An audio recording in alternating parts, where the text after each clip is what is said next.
الحمد لله رب العالمين والصلاة والسلام على المبعوث رحمة للعالمين وعلى آله وصحبه وأزواجه أجمعين وعلى من سار على نهجهم واتبع هداهم إلى يوم الدين. أما بعد. This is a topic I've been talking about for 40 years now. My experience in Afghanistan. I shared it before with many people and mentioned it in some of my books.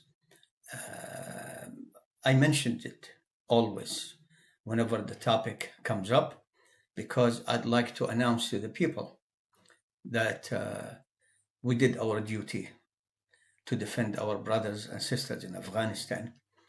I ask Allah subhanahu wa ta'ala to help them, to help all Muslims. In the early era of the Jihad in Afghanistan, the Ummah came together and the scholars of Islam came together, gave their fatwa. I witnessed some of the black market for weapons in Peshawar, selling weapons to the Mujahideen. You see, in the early era, when the communists came in, the Muslims wouldn't tolerate that. Muslims of Afghanistan, mashallah. They wouldn't tolerate that.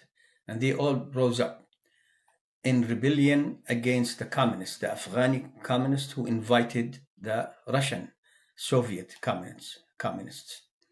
And the whole country became pots of fire, really, for the invaders and for the Afghani kuffar who helped them, who were communist. The whole country, and so many of them, with the death and destruction the Soviet army and especially the Air Force brought to Afghanistan, forced many of them to take their families to Pakistan. And therefore, we found there so many camps for the Muhajirin, called them Muhajirin, and the men went to fight. In the beginning, the Ummah knew about this as soon as it happened, the Ummah of Muhammad sallallahu alaihi wasallam, all over the world.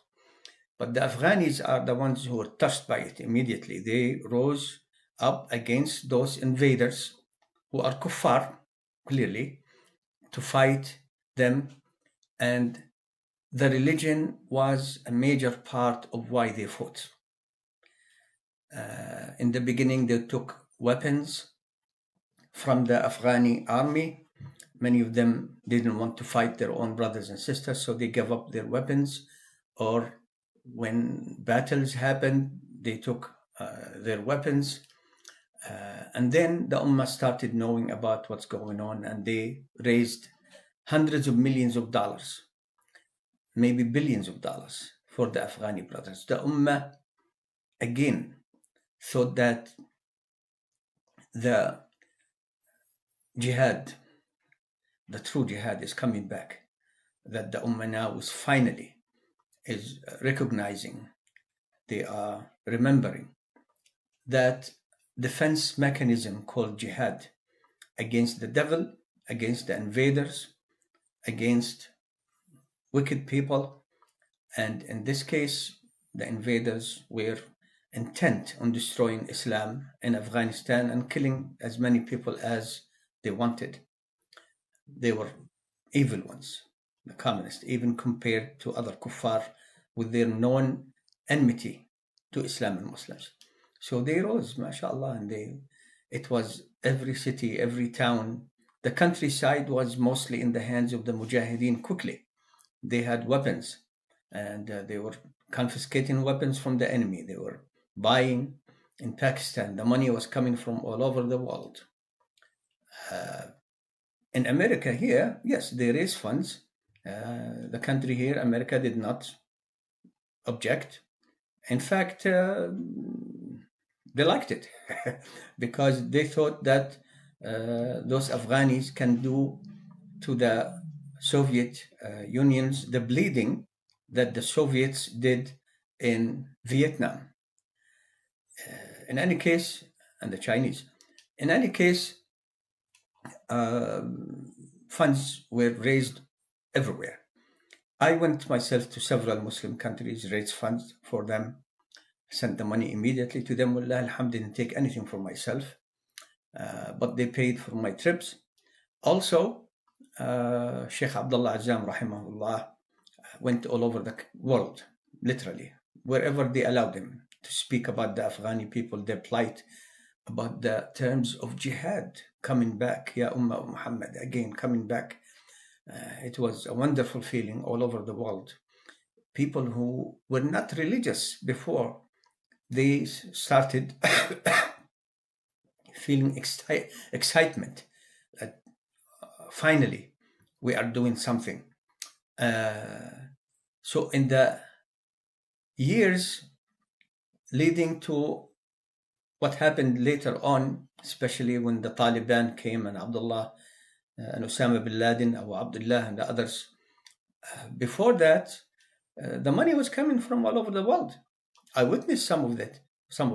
The Gulf area that the people keep talking that, and there is any criticism, okay. But when Saudi, Kuwait, they wake up, hundreds of millions of dollars came to the Afghani Mujahideen through those areas. And they used the money to buy weapons. I witnessed some of the buying and selling. I witnessed some of the cleaning of the weapons that we bought. And the weapons, of course, were mixed, either Russian or American made or Pakistani made. So they bought the weapons with money. Then other countries were helping, giving them things, allowing them, selling them weapons. You see the Western weapons that they bought on the black market, or in the black market. It wasn't a free gift. The scholars of the Ummah, and in specific Abdullah Azam, rahimahullah, worked very, very, very, very, very, very hard to raise funds. And that money went and they spent it on buying weapons. An entire country, maybe 20 million people at the time, like all of them, you see that all of them, they have this jihad is their slogan. They, of course, wanted to defend their country, their area, which is natural. And Allah subhanahu wa ta'ala will reward people who die in defense of their land. You know that. It's die as a shaheed if they are sincere. So all these good reminders of times past where the Ummah was doing the jihad, and I'm thinking in my tree, let me sit up, made the Ummah feel great, except for a few countries that were led by ruthless leaders who are closer to being communist than some of the communists even. Ruthless. They are anti-Islam. They were helping, supporting the Russians like openly. Other than that, the Ummah it came back to life as it feels today. And the Ummah again felt confidence that the religion is able again to bring people together. At that time, in the early era, tens of thousands of students of knowledge led the fights in various parts of Afghanistan. Afghanistan is big. It's big. Mountains and all these things, unbelievable. I remember in August, middle of the summer, I was thirsty. And I was told by others, you see some hole in the ground covered by leaves or something, remove the leaves, you'll find ice. You'll find ice there. And I did. Tasted incredible. So it is a big country with so many localities, subhanallah. So they all rose up for the jihad. So that country was fighting for their religion. There is no doubt about it. And led by tens of thousands, at least thousands of people who studied the religion. Many of them in Medina. Many of them but Salafi. They told me that. They said, we are Salafi, but our people, we need to be patient with them. And we are fighting, especially now, any hint of anything that what the people used to do before, or some of them, with regards to deviations in various things. So many of those, most of them were killed. They were killed in the early era. And later on, the Afghani Ummah was left with very few of these students of knowledge. May Allah grant them His mercy. The scholars who are Salafi, the scholars of the Ummah, Ibn Baz, Ibn Uthaymeen, Al-Albani, issued fatwa, knowing about the Afghani Ummah, about the status in the religion, about the leaders.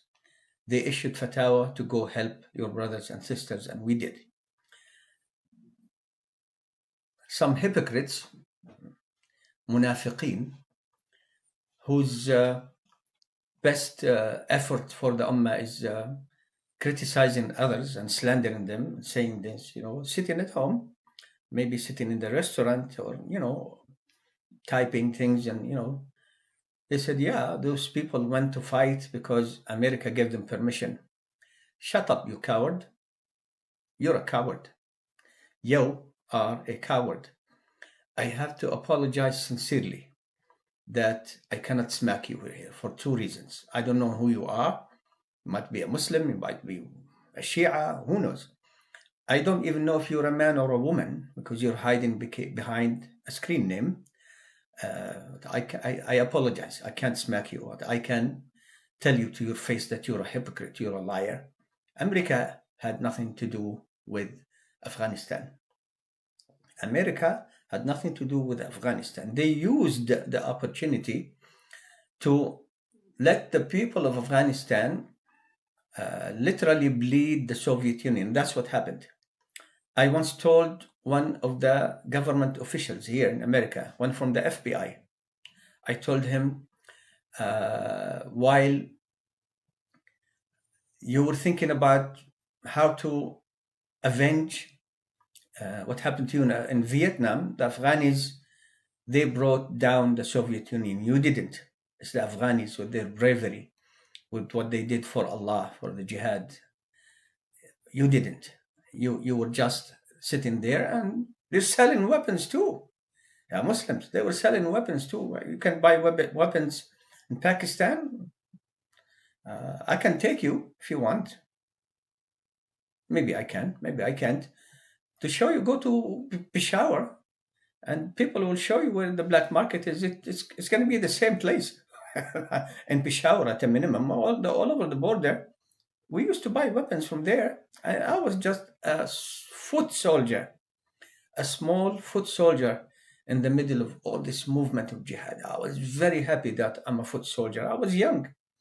Abdullah Azzam, rahimahullah, did so much effort, tireless, to let the people know about the Afghani jihad. And he's a fighter.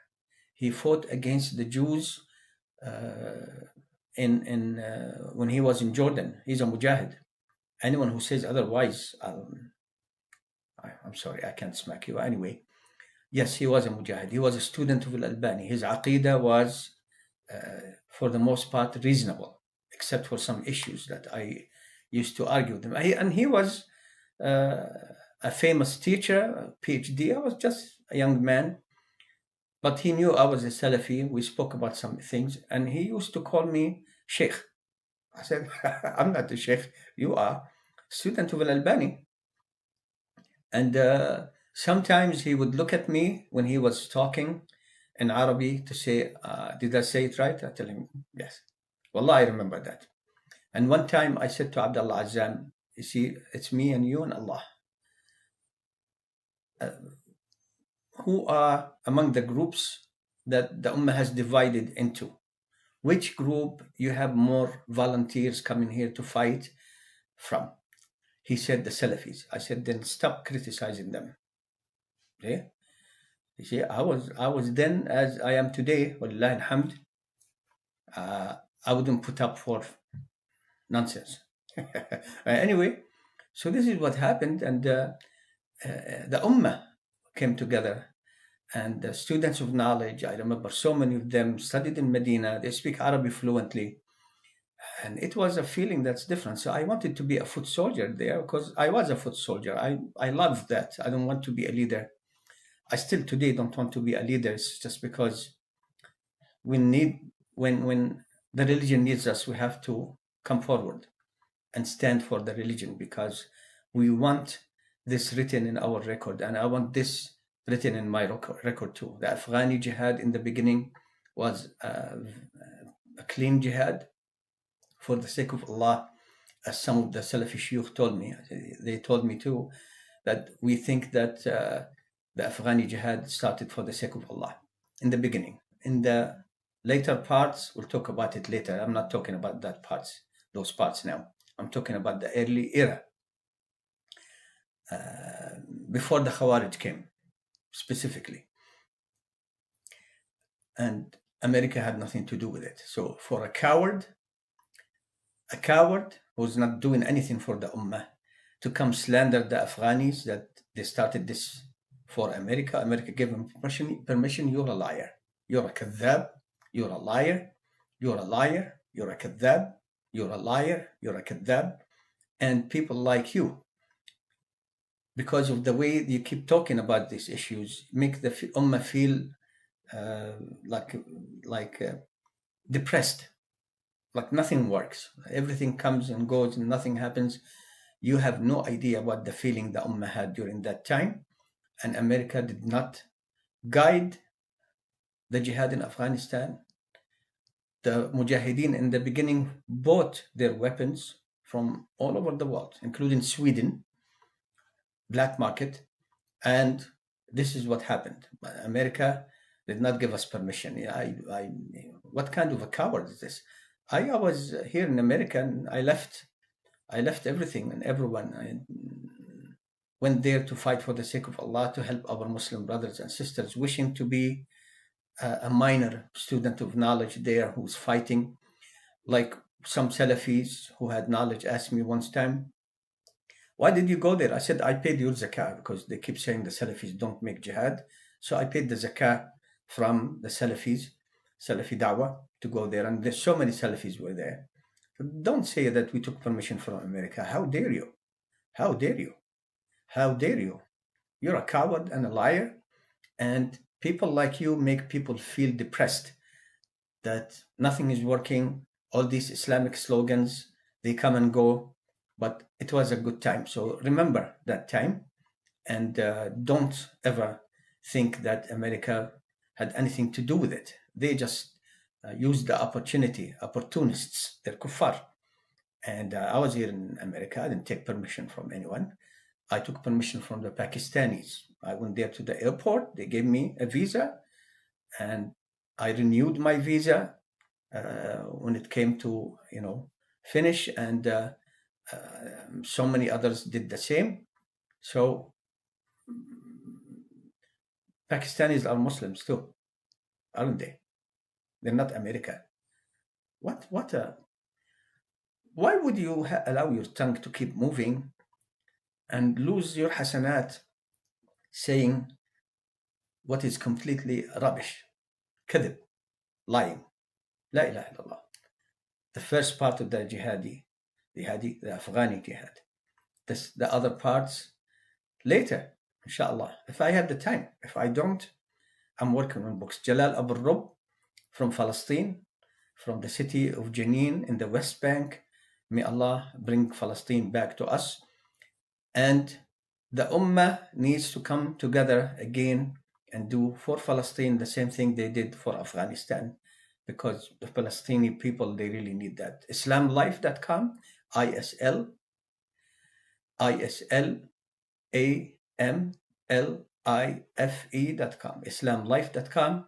Visit us there and leave some mark there, some donations, so we can continue da'wah. والحمد لله رب العالمين والصلاة والسلام على المبعوث رحمة لله